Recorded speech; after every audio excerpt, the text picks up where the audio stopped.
Գյուրջան Կասկադ, հասանելի բնակարաններ 65 ամիս մարման ժամկետով։ Անդադ խոսում եք եռագլուխ ինչ-որ ուժեր, պատերազմի կուսակցություններ, ուսում հասկանալ այդ պատերազմի կուսակցություններից օրինակ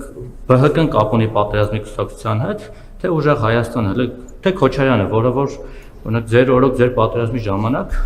20 թվականին իրենց ոչ մեկ իշխանություն չէին։ Էլ չեմ ասում, որ ԲՀԿ-ն ժամանակին կոալիցիա եղած է, հիմա իրանք ինչ եք դուք անընդհատ թիրախավորում այդ երեքին սարքել եք եռագլուխ հրեշ։ Օրինակ Արման Թաթոյանը, Սուրեն Պետրոսյանն ու այն տղան ինչ էր, Գուրգեն Սիմոնյանն, ինքը օրինակ իրենք ընդդիմադիր չեն, իրենք վտանգավոր չեն ձեզ համար, որ իրենց չեք թիրախավորում, իրենց ոչ իման չեք ասում, թե իրենք կեղծ ընդդիմություն են, թե իրենք ձերոնքական ընդդիմություն են, իրական վտանգ են երեքից։ Չեք կարծում, որ մի քիչ անազնիվ է թիրախավորել կոնկրետ ինչ-որ ընտրված ուժերի։ Մեկ էլ ի տարբերություն այս թարախ ընդդիմության ես իրականում ունակ եմ գնահատել եւ տեսնել լավը, արձանագրել լավ բաները, որ տեղի են ունեցել ձեր իշխանության օրոք, օրինակ թոշակները բարձրացան ճիշտ է, այլից դեռ դառնակա չի թռչում այդ 10,000-ով ավելացած, բայց ես կօգնեմ կթռչի թոշակները։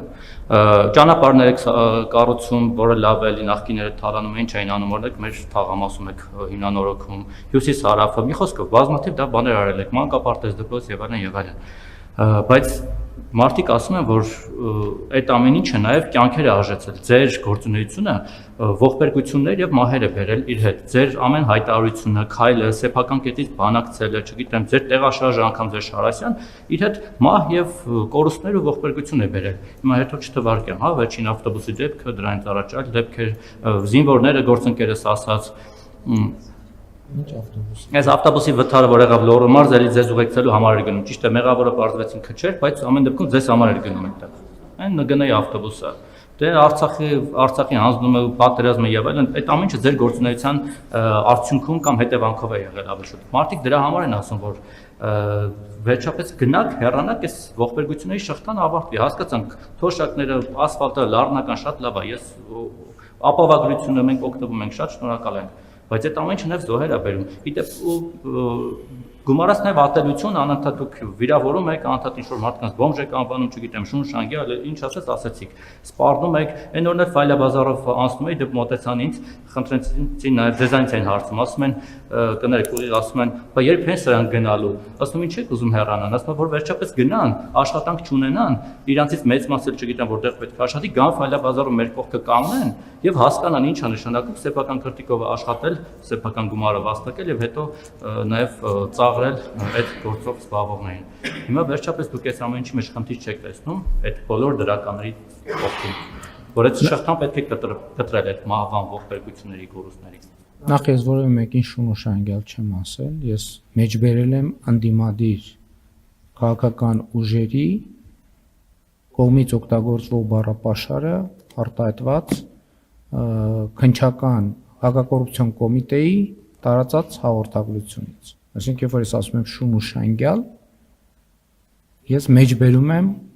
ընդդիմության օգտագործող բառապաշարը, ժեխել եմ ասում որպես ընդդիմության բառապաշար, որը նրանք օգտագործում են մեր սիրելի ժողովրդի կողմից։ Իմ հեռացման մասին, ուրեմն ասել եմ տասնյակ անգամներ, երբ որ Հայաստանի Հանրապետության ժողովուրդը կորոշի, որ ես պետք է հեռանամ, ես կհեռանամ։ Երբ որոշի, ընդ որում ես դա երբեք չեմ կապել ընտրությունների հետ, երբեք չեմ կապել։ Ասել եմ, որ Հայաստանի ես հեղափոխությամբ եմ դարձել վարչապետ եւ ես բնականաբար միշտ ճանաչել եմ եւ ճանաչում եմ Հայաստանի Հանրապետության ժողովրդի հեղափոխություն անելու իրավունքը, որ պահին, այսինքն, եթե չեմ սխալվում, նախորդ տարի եմ արել այդ հայտարարությունը, դրանից առաջ եմ արել, 2021 թվին եմ ասել եմ, եթե ժողովուրդը որոշի, որ ես պետքա կանգնեմ գնդակահարության պատի տակ, ես հլուկը կանգնեմ գնդակահարության պատի տակ, այսօր եմ ասում։ Հայաստանի Հանրապետության քաղաքացիները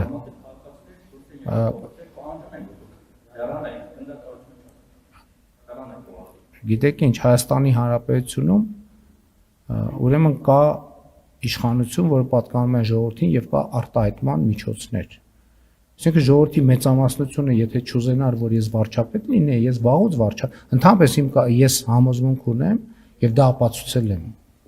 որ երբ որ ժողովրդի մեծամասնությունը չուզենա, որ որևէ մեկը լինի իշխանություն,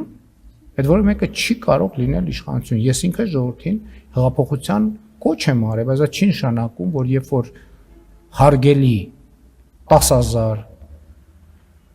20,000, 30,000 քաղաքացի հավաքվում ան որևէ հարցով, ուրեմն վարչապետը պետք է հրաժարական տա։ Վարչապետի հրաժարական տալը եւ հեռանալը դա շուտ լուրջ եւ պատասխանատու եւ կարա լինի անպատասխանատու։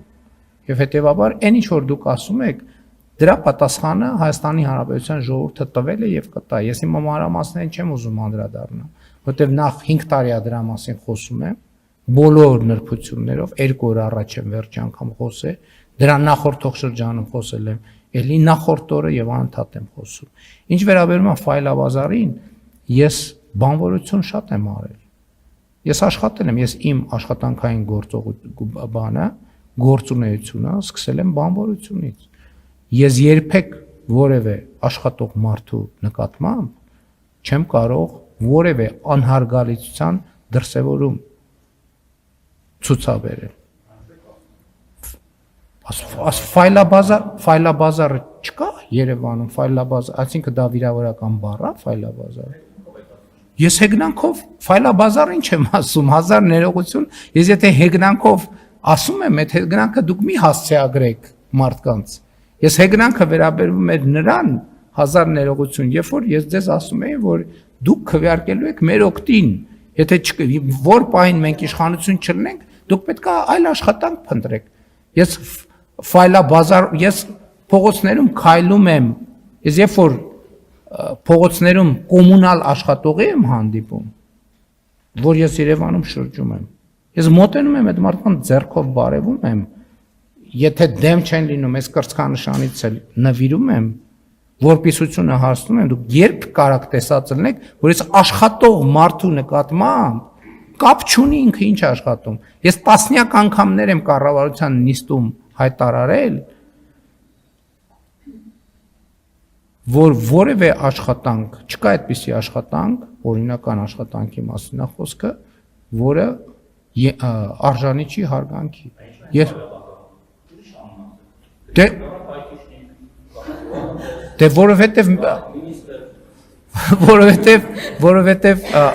որովհետև այդ ձեր ասած աշխատանքների համար արագ չի ստացվի, դրա համար որակավորման կուրսեր է պետք անցնել, որը ահագին երկար կտևի։ Իսկ եթե այսօր կարող եք լինել IT-շնիկ, կարծում եմ կնախընտրեիք լինել IT-շնիկ։ Շնորհակալություն, հաջորդ հարցը։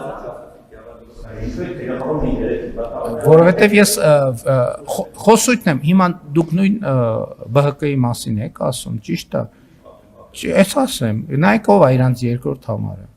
Այդ դրանով կապ ունի։ Բա ո՞նց է այդ մարդը երկրորդ համար։ Ո՞նց է երկրորդ համ։ Այո։ Այդ մարդիկ պատերազմի գաղափարախոսներ են, կոնֆլիկտի գաղափարախոսներ են։ Բա ու մենակ բանով չի, ասենք ո՞նց է երկրորդ համարը։ Ընդ որում այն պայմաններում, երբ որ կուսակցության ղեկավարը ասում է դե մենք մի քանի բան ունենք։ Տենց էլ չբացահայտելով այդ մի քանիսը ովքեր են։ Այսինքն ես խոսույթն եմ վերլուծում եւ չեմ բացառում, որ մյուս կուսակցությունների դեպքում էլ կարող են լինել, բայց ես չեմ կարող 1000 ներողություն բոլոր կուսակցությունների խոսույթներին հետևել։ Ովքեր շատ լրատվամիջոցներ ունեն, իրանց խոսույթին եմ հետևում, իրանք ավելի ակտիվ են։ Չեմ բացառում, որ ուրիշ տեղեր էլ կան։ Ինչ տեսնում եմ, այդ եմ ասում։ Պարոն Մակարյան, Գիտեք, ուրեմն Հայաստանի Հանրապետություն Ժորժ ջան, ես